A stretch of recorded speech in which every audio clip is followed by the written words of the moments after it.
there's a certain kind of Catholic guilt which assumes that anything negative which happens to me or to those who I love is somehow my fault.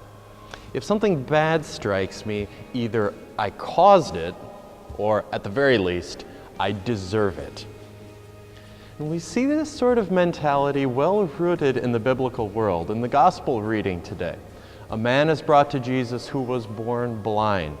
And people try to trap Jesus with questions about this man's defects. Was it his sin, or was it the sin of his parents that caused him to be born blind? Who is responsible for this bad thing that happened? Whose mistake caused it? And Jesus rejects that mentality, because Jesus is the light of the world, and he wants us to focus not on this man's shortcoming, but on what God is doing in this man's life. Jesus is the light of the world, so he heals this man and grants him sight so that God can be made visible. Through this man who is now able to see, God's glory can be seen. We miss the point of Lent if we keep all of the attention on us.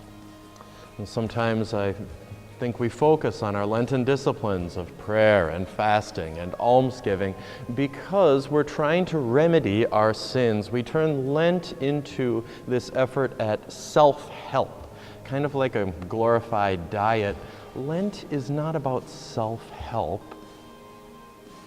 Lent is about God help, about allowing God's light to shine in us and through us. So we create these Lenten disciplines, prayer, fasting, and almsgiving, so that they can be open doors, open windows, so that God's light can shine into us and God's light can shine through us.